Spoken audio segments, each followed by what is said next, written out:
Students, आज हम start करेंगे अपनी 9th क्लास की केमिस्ट्री का चैप्टर नंबर 3 का लेक्चर नंबर 14 और आज का हमारा टॉपिक है ionisation energy and trend of ionisation energy in the periodic table. सबसे पहले हम आयोनाइजेशन को डिफाइन करते हैं कि आयोनाइजेशन हम किसे कहते हैं। आयोनाइजेशन कहते हैं आयन की फॉर्मेशन का जो प्रोसेस होता है उसको हम आयोनाइजेशन का नेम देते हैं। The process of formation of ion, the process of formation of ion is called ionization.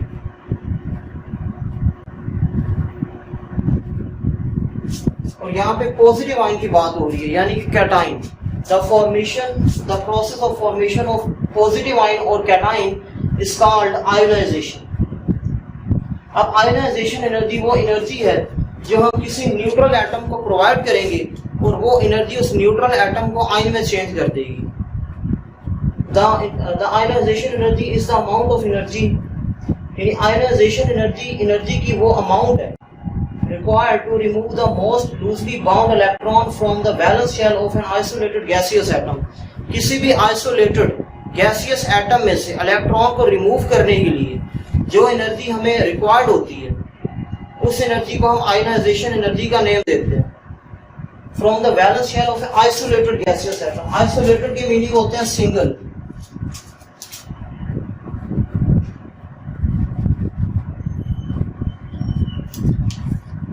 यानी सिंगल, हमारे पास सिंगल एटम होगा। Isolated mean single gaseous state, और वो एटम गैसियस स्टेट में होना चाहिए।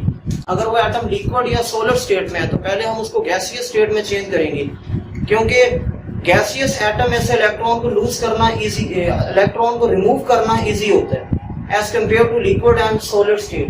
इसलिए सबसे पहले एटम को गैसियस स्टेट में चेंज किया जाता है। उसके बाद सेकंड कंडीशन ये है, फर्स्ट कंडीशन तो ये है कि एटम गैसियस स्टेट में होना चाहिए, और सेकंड कंडीशन है कि वो आइसोलेटेड होना चाहिए। आइसोलेटेड मीन कि सिंगल एटम होना चाहिए, 2 या 3 एटम नहीं होने चाहिए। हमने एक एटम की एनर्जी को यहाँ पे कैलकुलेट करना है of an isolated gaseous atom. अब आइसोलेटेड गैसियस एटम के वैलेंस शेल में से, वैलेंस शेल में 2 इलेक्ट्रॉन होते हैं। From the valence shell, valence किसी भी एटम के वैलेंस शेल में 2 इलेक्ट्रॉन होते हैं, वो लूजली बाउंड इलेक्ट्रॉन होते हैं। लूजली बाउंड क्यों होते हैं? क्योंकि वैलेंस शेल में 2 इलेक्ट्रॉन होते हैं, वो न्यूक्लियस से फार अवे होते हैं, और न्यूक्लियस में प्रोटॉन्स होते हैं। प्रोटॉन्स आपको पता है, प्रोटॉन पॉजिटिवली चार्ज पार्टिकल है और इलेक्ट्रॉन नेगेटिवली चार्ज पार्टिकल है। प्रोटॉन, न्यूक्लियस में जो प्रोटॉन्स हैं वो इलेक्ट्रॉन को अट्रैक्ट करते हैं, और इलेक्ट्रॉन उन प्रोटॉन से जितने ज्यादा दूर होंगे वो उतनी ज्यादा लूजली बाउंड होंगे। जैसे कि फॉर एग्जांपल यहाँ पे सोडियम एटम है। सोडियम एटम की हमने एग्जांपल ली है मैंने। सोडियम के सेंटर में ये न्यूक्लियस होता है, न्यूक्लियस में प्रोटॉन्स होते हैं, और न्यूक्लियस के अराउंड सर्कुलर पाथ होते हैं। सर्कुलर पाथ में इलेक्ट्रॉन रिवॉल्व करते हैं। अब सोडियम का एटॉमिक नंबर 11 है।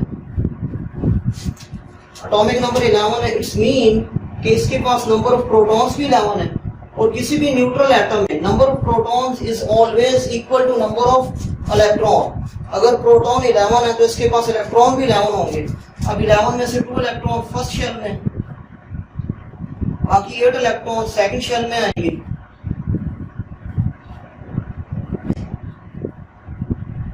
और 1 इलेक्ट्रॉन प्रेजेंट होगा वैलेंस शेल में या थर्ड शेल में। थर्ड शेल इसका वैलेंस शेल है, या फिर इसको हम आउटर मोस्ट शेल भी कहते हैं। अब ये आउटर मोस्ट शेल में 2 इलेक्ट्रॉन है, ये न्यूक्लियस से फार अवे है, यानी कि प्रोटॉन से फार अवे है।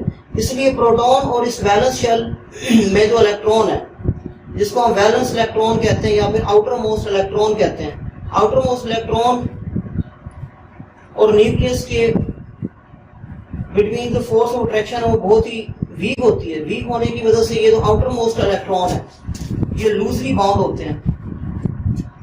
इन लूजली बाउंड इलेक्ट्रॉन को रिमूव करने के लिए हमें एनर्जी रिक्वायर्ड है। ये इलेक्ट्रॉन लूजली बाउंड है, लेकिन उसके बावजूद भी न्यूक्लियस में तो प्रोटॉन्स हैं, इस इलेक्ट्रॉन को अपनी तरफ अट्रैक्ट करेंगे। इसलिए हमें इस इलेक्ट्रॉन को यहाँ से रिमूव करने के लिए या नॉकआउट करने के लिए एनर्जी रिक्वायर्ड है।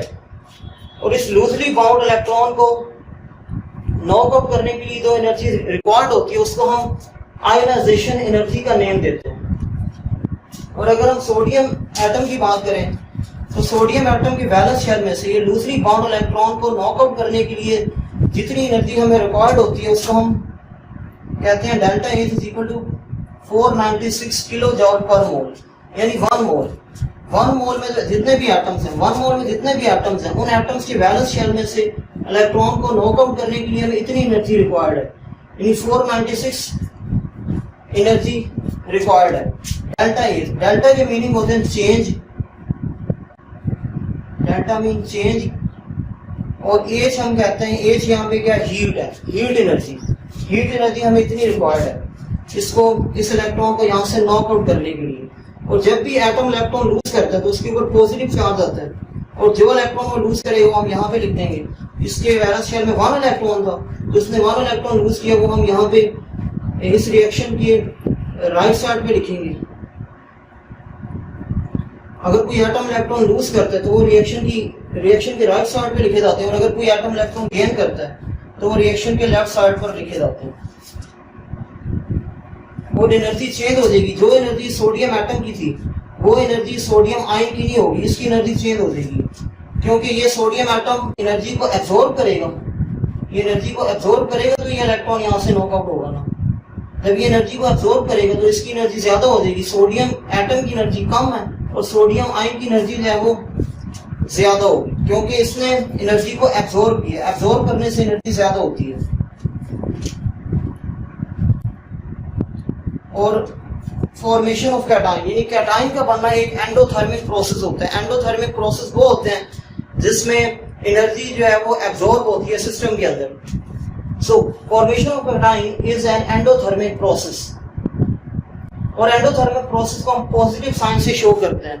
यहाँ पे आपको प्लस नजर आ रहा है, प्लस 496। प्लस मीन कि एनर्जी एब्जॉर्ब हो रही है, यानी कि रिएक्शन क्या है, एंडोथर्मिक रिएक्शन है। एंडोथर्मिक रिएक्शन को हम प्लस साइन से शो करते हैं, और एक्सोथर्मिक रिएक्शन को हम माइनस साइन से शो करते हैं। यहाँ पे प्लस लिखा हुआ, प्लस साइन की मीनिंग है कि एनर्जी एब्जॉर्ब हो रही है। इसके बाद है सेकंड डेफिनेशन है फर्स्ट आयोनाइजेशन एनर्जी।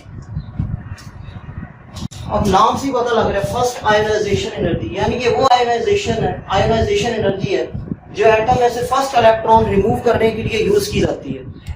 अब एक एटम है, एटम में 1 इलेक्ट्रॉन भी हो सकता है, 2 इलेक्ट्रॉन, 3, 4, 5, 6 एंड सो ऑन, बहुत सारे इलेक्ट्रॉन प्रेजेंट हो सकते हैं एटम में। अगर हम सोडियम एटम की बात करें तो सोडियम एटम में टोटल नंबर ऑफ इलेक्ट्रॉन 11 है, और फर्स्ट इलेक्ट्रॉन रिमूव करने के लिए जो एनर्जी रिक्वायर्ड होगी उसको हम फर्स्ट आयोनाइजेशन एनर्जी कहेंगे। The amount of energy required to remove the first electron from the valence shell of an isolated gaseous atom is called first ionization energy value. For example, first ionization energy value of sodium is 496 kilo joule per mole. Sodium की first ionization energy इतनी होती है, 496 kilo joule per मोल। इसके बाद second example, ये examples हैं, यहाँ पे आपने एग्जांपल्स की हेडिंग देनी है। एग्जांपल की हेडिंग देने के बाद नीचे आपने ये रिएक्शन लिखना है, यहाँ पे भी एग्जांपल की हेडिंग देनी है और नीचे ये बोथ रिएक्शन आपने लिख देने हैं। 1 या 2 एग्जांपल काफी होते हैं। आपकी बुक में और भी बहुत सारी एग्जांपल्स लिखी हुई हैं, आपने 1 या 2 एग्जांपल्स लाजमी याद करनी है। लिथियम की बात करें तो लिथियम की फर्स्ट आयोनाइजेशन एनर्जी होती है 520 किलो जूल पर मोल।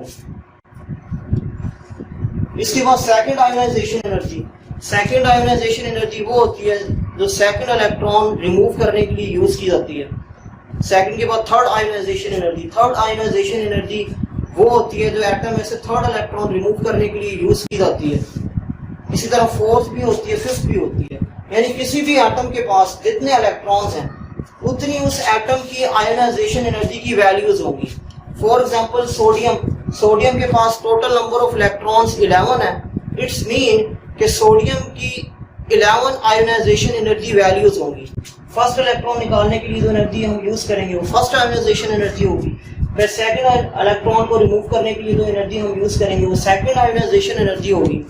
फिर सोडियम एटम में से थर्ड इलेक्ट्रॉन को रिमूव करने के लिए जो अमाउंट ऑफ एनर्जी हम यूज करेंगे वो थर्ड आयोनाइजेशन एनर्जी वैल्यू होगी, यानी कि टोटल सोडियम की 11 आयोनाइजेशन एनर्जी वैल्यूज होंगी, क्योंकि सोडियम के पास नंबर ऑफ इलेक्ट्रॉन्स 11 है। अगर लिथियम की बात करें तो लिथियम का एटॉमिक नंबर 3 है, यानी लिथियम के पास 3 प्रोटॉन्स हैं और 3 इलेक्ट्रॉन्स हैं। लिथियम के पास टोटल नंबर ऑफ इलेक्ट्रॉन 3 है, उस मीन के लिथियम की 3 आयोनाइजेशन एनर्जी वैल्यूज होंगी। अगर हम ग्रुप 2 के एलिमेंट्स की बात करें या ग्रुप 3 के एलिमेंट्स की बात करें, ग्रुप 2 में हमारे पास beryllium, magnesium, calcium, strontium, barium, radium. Group 3 में ये एलिमेंट्स होते हैं, 6 एलिमेंट होते हैं ग्रुप 3 में टोटल। और ग्रुप 2 में beryllium, magnesium, calcium, strontium, barium and radium. और ग्रुप 3 की अगर हम बात करें तो ग्रुप 3 में हमारे पास 5 एलिमेंट्स होते हैं, boron, aluminium, gallium, indium, thallium. इनके वैलेंस शेल में जो ग्रुप 2 के जो एलिमेंट्स होते हैं इनके वैलेंस शेल में 2 इलेक्ट्रॉन होते हैं। ग्रुप 3 के जो एलिमेंट्स होते हैं इनके वैलेंस शेल में 3 इलेक्ट्रॉन्स होते हैं। इसकी स्टडी हम इस चैप्टर के स्टार्ट में ही कर चुके हैं कि ग्रुप नंबर हमें क्या बताता है। ग्रुप नंबर हमें नंबर ऑफ वैलेंस इलेक्ट्रॉन के बारे में बताता है। अब ये एलिमेंट सेकंड ग्रुप से बिलोंग करते हैं, इट्स मीन कि इनके वैलेंस शेल में 2 इलेक्ट्रॉन। ये एलिमेंट थर्ड ग्रुप से बिलोंग करते हैं, इट्स मीन कि इनके वैलेंस शेल में 3 इलेक्ट्रॉन है। तो फर्स्ट इलेक्ट्रॉन को रिमूव करने के लिए जो एनर्जी रिक्वायर्ड होगी वो फर्स्ट आयोनाइजेशन होगी। सेकंड इलेक्ट्रॉन को रिमूव करने के लिए जो एनर्जी रिक्वायर्ड होगी वो सेकंड आयोनाइजेशन एनर्जी होगी। और यहाँ पे इनके वैलेंस शेल में 3 इलेक्ट्रॉन्स हैं। फर्स्ट इलेक्ट्रॉन को रिमूव करने के लिए जो एनर्जी रिक्वायर्ड होगी वो फर्स्ट आयोनाइजेशन एनर्जी वैल्यू होगी।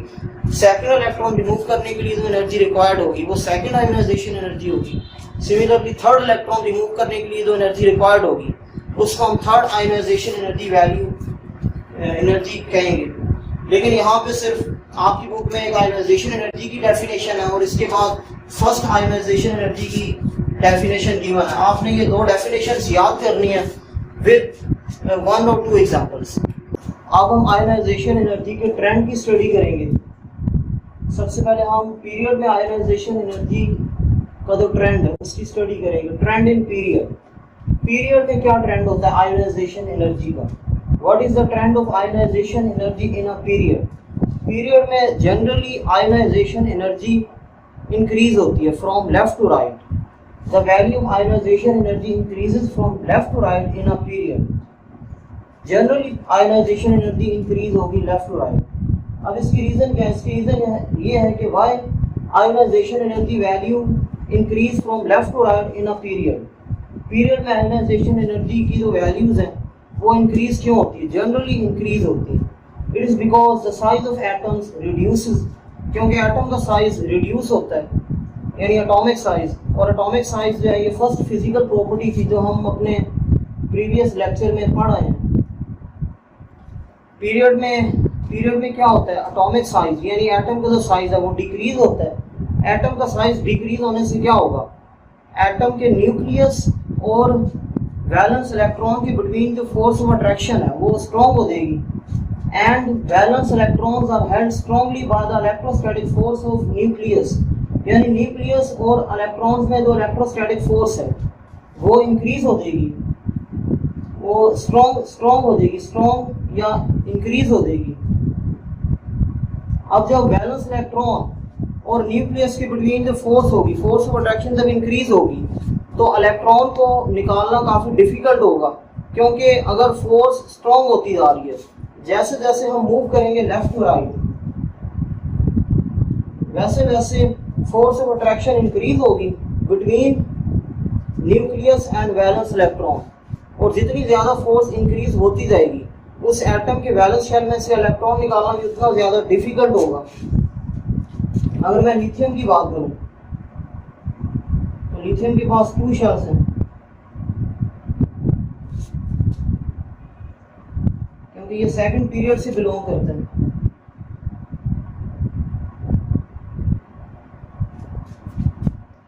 और इसके पास टोटल नंबर ऑफ इलेक्ट्रॉन्स 3 हैं। 2 इलेक्ट्रॉन फर्स्ट शेल में आएंगे, 1 इलेक्ट्रॉन आएगा इसका सेकंड शेल में, और बेरिलियम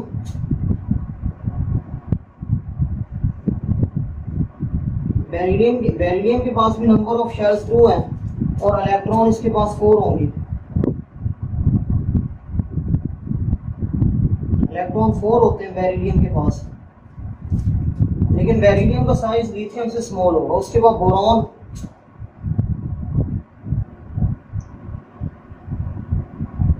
बोरॉन का एटॉमिक नंबर 5 है, यानी कि इसके पास 5 प्रोटॉन्स और 5 इलेक्ट्रॉन्स हैं। इसके बाद कार्बन है, कार्बन का साइज इससे भी स्मॉल होगा।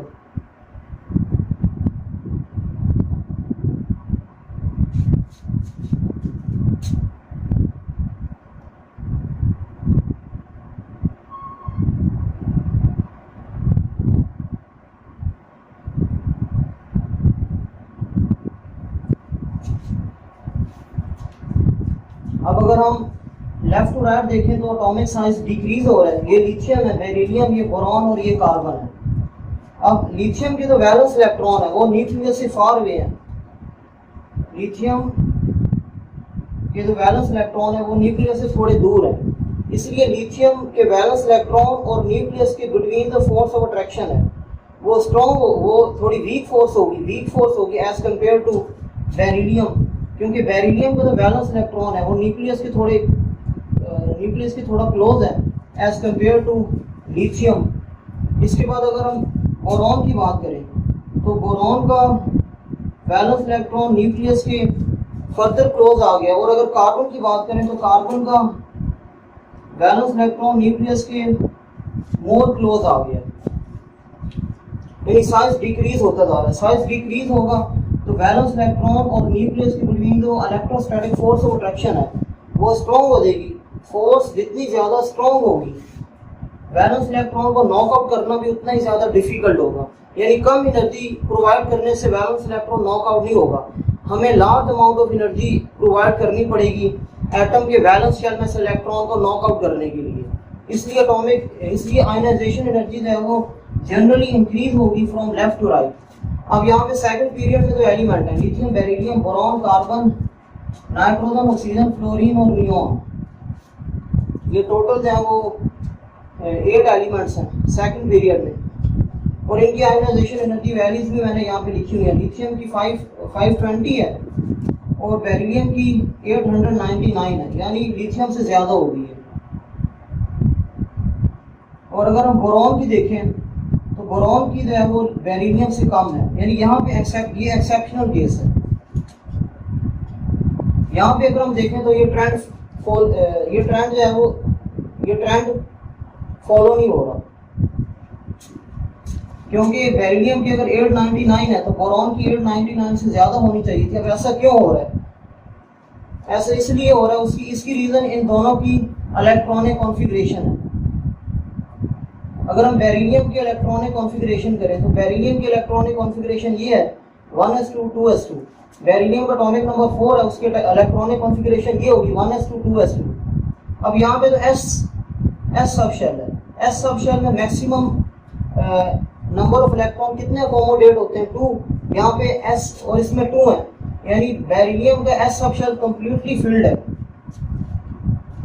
अगर हम एस सब शेल की बात करें तो ये कम्प्लीटली फिल्ड है, कम्प्लीटली फिल्ड। बेरिलियम का s sub shell completely filled है। लेकिन अगर हम बोरॉन की बात करें तो बोरॉन का एटॉमिक नंबर 5 है और इसकी इलेक्ट्रॉनिक कॉन्फ़िगरेशन होगी 1s2 2s2 2p1। अब p में मैक्सिमम नंबर ऑफ इलेक्ट्रॉन कितने आते हैं? 6 आते हैं, लेकिन यहाँ पे तो सिर्फ 1 है, यानी कि ये पार्शियली फिल्ड है। इसका जो p सब शेल है बोरॉन का वो पार्शियली फिल्ड है। बेरिलियम का जो 2s था, लास्ट इलेक्ट्रॉन 2s में आ रहे थे, और इसका जो s है ये कम्प्लीटली फिल्ड है। और अगर बोरॉन की बात करें तो बोरॉन का जो लास्ट इलेक्ट्रॉन है वो p सब शेल में आ रहा है, और p सब शेल कम्प्लीटली फिल्ड नहीं है बल्कि पार्शियली फिल्ड है। पार्शियली फिल्ड कब कहेंगे? p में मैक्सिमम नंबर ऑफ इलेक्ट्रॉन कितने आते हैं? 6। p में मैक्सिमम नंबर ऑफ इलेक्ट्रॉन 6 आते हैं। अगर p में 1 इलेक्ट्रॉन आ रहा है, या पी में 2 इलेक्ट्रॉन आ रहे हैं, या पी में 4 इलेक्ट्रॉन या 5 इलेक्ट्रॉन आ रहे हैं, तो हम कहेंगे P sub shell partially field है। अगर पी सब शेल में 1 इलेक्ट्रॉन आ रहा है, 2 आ रहा है, या 4 या 5 आ रहे हैं, तो हम कहेंगे कि P sub shell partially field है। और अगर पी में 6 इलेक्ट्रॉन आ रहे हैं, तो हम कहेंगे कि P sub shell completely filled है। और अगर पी में इसका हाफ कर दें, 6 का हाफ कर दें, 6 का हाफ कितना होता है 3। अगर पी में 3 आ रहे हैं तो फिर हम कहेंगे P sub shell half filled है। फिर हम हाफ फिल्ड कहेंगे इसको, ये हाफ फिल्ड है, ये हाफ फिल्ड है, ये पार्शियली फिल्ड है, ये पार्शियली फिल्ड है, और ये फुल फिल्ड है, फुल फिल्ड। क्योंकि इसमें टोटल नंबर ऑफ इलेक्ट्रॉन 6 आ रहे हैं, इसमें नंबर ऑफ इलेक्ट्रॉन 6 आ सकते हैं, मैक्सिमम 6 इलेक्ट्रॉन इसमें अकोमोडेट हो सकते हैं, और 6 आ रहे हैं। अगर 6 आ रहे हैं तो इसको हम कहेंगे कि ये फुल फिल्ड है। और अगर 6 का हाफ करेंगे 3, अगर 3 आ रहे हैं तो फिर हम कहेंगे कि P sub shell half filled है। और अगर 1, 2, 4 या 5 आ रहे हैं तो फिर हम कहेंगे P sub shell partially field है। अगर हम यहाँ पे देखें, यहाँ पे S sub shell completely filled है, लेकिन तो पी सब शेल है, बोरॉन का पी सब शेल, बेरिलियम का s sub shell completely filled है, लेकिन बोरॉन का तो पी सब शेल है, ये कंप्लीटली फिल्ड नहीं है बल्कि पार्शियली फिल्ड है। पी में 1 इलेक्ट्रॉन आ रहा है, अगर 1 आ रहा है तो इसको हम पार्शियली फिल्ड कहेंगे। और पार्शियली फिल्ड सब शेल में से इलेक्ट्रॉन निकालना इजी होता है। पार्शियली फिल्ड सब शेल में से इलेक्ट्रॉन को नॉकआउट करना इजी होता है as compare to full filled. Full filled में से इलेक्ट्रॉन निकालना सबसे ज़्यादा डिफिकल्ट होता है, उसके बाद हाफ फिल्ड, उसके बाद पार्शियली फिल्ड। यानी फुल फील्ड में से इलेक्ट्रॉन निकालना सबसे डिफिकल्ट होता है और पार्शियली फील्ड में से इलेक्ट्रॉन निकालना सबसे इजी होता है। तो अगर हम यहाँ पे देखें तो जो बेरिलियम के जो लास्ट इलेक्ट्रॉन है वो एस में आ रहे हैं और एस है वो कंप्लीटली फील्ड है, इसलिए यहाँ से इलेक्ट्रॉन निकालना थोड़ा डिफिकल्ट होगा। इसलिए बेरिलियम के केस में हमें थोड़ी मोर एनर्जी प्रोवाइड करनी पड़ेगी, यानी थोड़ी ज़्यादा एनर्जी हमें प्रोवाइड करनी पड़ेगी इसमें से एक इलेक्ट्रॉन को नॉकआउट करने के लिए। लेकिन अगर हम बोरॉन की बात करें तो बोरॉन का पार्शियली फील्ड है, पार्शियल फील्ड में से इलेक्ट्रॉन निकालना थोड़ा इजी होता है, इसलिए यहाँ पे कम एनर्जी यानी लेस एनर्जी से भी ये इलेक्ट्रॉन यहाँ से नॉकआउट हो जाएगा। इसके बाद अगर हम बात करते हैं बोरॉन के बाद कार्बन की 1086 है, फिर नाइट्रोजन की कार्बन से ज़्यादा है 1402 है, उसके बाद फिर ऑक्सीजन की फिर 1402 से ज़्यादा होनी चाहिए थी, लेकिन ऑक्सीजन की 1402 से कम आ रही है। अब इसकी क्या रीज़न है? इसकी भी रीज़न इन दोनों की इलेक्ट्रॉनिक कॉन्फ़िगरेशन है, इन दोनों की इलेक्ट्रॉनिक कॉन्फ़िगरेशन है। अगर हम नाइट्रोजन की इलेक्ट्रॉनिक कॉन्फ़िगरेशन करते हैं, नाइट्रोजन का एटॉमिक नंबर 7 है, 1s2 2s2, इसकी इलेक्ट्रॉनिक कॉन्फ़िगरेशन ये होगी 1s2 2s2 2p3।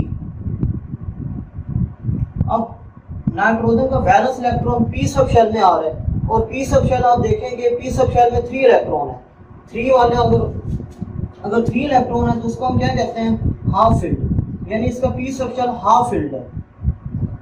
और अगर हम इसकी बात करते हैं ऑक्सीजन की, तो ऑक्सीजन के भी वैलेंस इलेक्ट्रॉन पी में आ रहे हैं, लेकिन पी हाफ फील्ड नहीं है, फुल फील्ड भी नहीं है, बल्कि पार्शियली फील्ड है। अगर पी में 4 इलेक्ट्रॉन है तो उसको हम पार्शियली फील्ड कहते हैं। और पार्शियली फील्ड अभी मैंने बताया यहाँ पे ये तो पार्शियली फील्ड होता है, पार्शियली फील्ड सब शेल में से इलेक्ट्रॉन निकालना इजी होता है as compare to half filled and full filled. Nitrogen के पी सब शेल में से इलेक्ट्रॉन निकालना थोड़ा डिफिकल्ट होगा क्योंकि p sub shell half filled है, हाफ फील्ड, इसलिए यहाँ पे थोड़ी ज़्यादा एनर्जी हमें प्रोवाइड करनी पड़ेगी 1402। लेकिन ऑक्सीजन के केस में 1402 से कम होगी क्योंकि ऑक्सीजन का जो पी सब शेल है ये पार्शियली फील्ड है। यहाँ पे मैं इनका ट्रेंड भी लिख देता हूँ कि तो फुल फील्ड होता है, फुल फील्ड जो ऑर्बिटल होता है सब शेल होता है फुल फील्ड।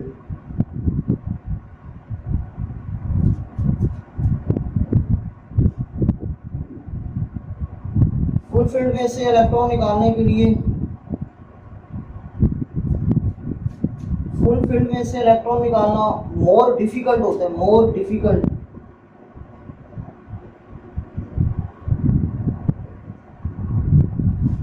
फुल फील्ड के बाद हाफ फील्ड आता है। हाफ फील्ड में से इलेक्ट्रॉन निकालना डिफिकल्ट होता है, लेकिन मोर डिफिकल्ट नहीं होता। डिफिकल्ट। और अगर हम पार्शियली फील्ड की बात करें, पार्शियली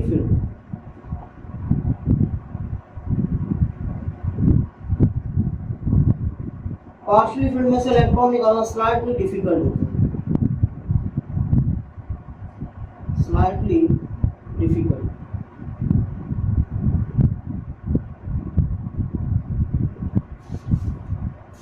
यानी कि फुल फील्ड में से इलेक्ट्रॉन निकालना सबसे ज्यादा डिफिकल्ट होगा। उसके बाद हाफ फील्ड में से इलेक्ट्रॉन निकालना डिफिकल्ट होता है। और अगर पार्शियली फील्ड है तो पार्शियली फील्ड में से इलेक्ट्रॉन निकालना स्लाइटली डिफिकल्ट होता है या फिर इजी होता है as compare to full filled and half filled. अब हम ग्रुप में आयोनाइजेशन एनर्जी के ट्रेंड की स्टडी करेंगे।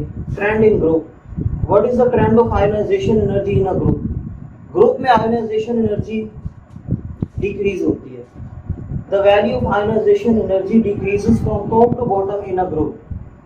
अब इसकी क्या रीजन है? ग्रुप में आयोनाइजेशन एनर्जी की वैल्यूज डिक्रीज क्यों होती है, यानी कम क्यों होती है? Why ionization energy value decrease from top to bottom in a group? As we move down the group, more and more shells lie between the valence shell and the nucleus of the atom. जैसे जैसे हम down the group move करते हैं, जो inner shells हैं, number of inner shells increase होते हैं, या फिर हम यूं कह सकते हैं कि नंबर ऑफ शेल्स इंक्रीज होते हैं between nucleus and valence shell of the atom.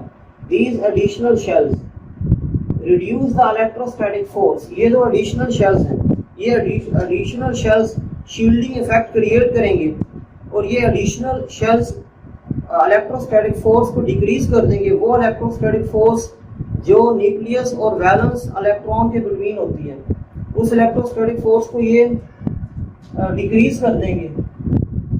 जैसे कि फॉर एग्जांपल अगर हम फर्स्ट ग्रुप की बात करें तो फर्स्ट ग्रुप में ये एलिमेंट्स होते हैं lithium, sodium, potassium, rubidium, caesium. और डाउन दी ग्रुप आए तो इनकी आयोनाइजेशन एनर्जी की वैल्यूज डिक्रीज हो रही हैं। लिथियम की 520 किलो जॉल पर मोल, किलो जॉल एनर्जी का यूनिट होता है, किलो जॉल पर मोल है। सोडियम की जो है वो 496 है, पोटेशियम की 417 है, रुबीडियम की 403 है, सीजियम की 377 है। तो down the group ionization energy की वैल्यूज डिक्रीज हो रही है। अगर हम डाउन दी ग्रुप आए तो लिथियम के पास जो नंबर ऑफ शेल्स है वो 2 है। लिथियम के पास नंबर ऑफ शेल्स 2 है। सोडियम की बात करें तो सोडियम के पास नंबर ऑफ शेल्स 3 होंगे, 1 2 और 3।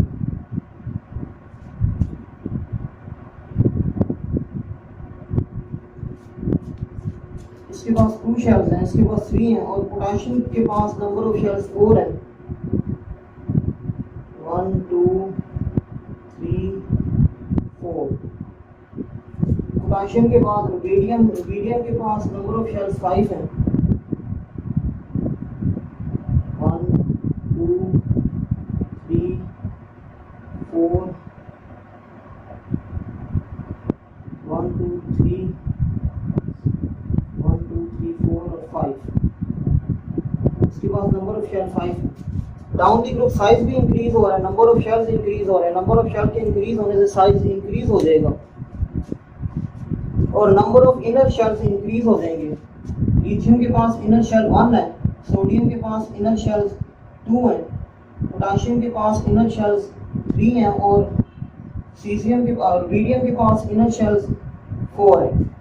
नंबर ऑफ इनर शेल्स भी इंक्रीज हो रहे हैं। Number of inner shell increase होने से क्या होगा, साइज भी इंक्रीज होगा और नंबर ऑफ इनर इलेक्ट्रॉन भी इंक्रीज होंगे और शील्डिंग इफेक्ट भी डाउन दी ग्रुप इंक्रीज होता है। अब डाउन दी ग्रुप साइज के इंक्रीज होने से फोर्स ऑफ अट्रैक्शन डिक्रीज हो जाएगी या रिड्यूस हो जाएगी।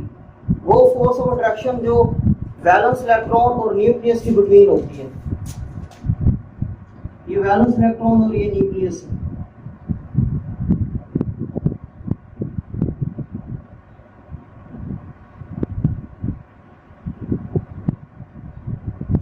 वैलेंस इलेक्ट्रॉन जितना न्यूक्लियस से फार अवे होगा, न्यूक्लियस का होल्ड उतना ही वीक होता जाएगा,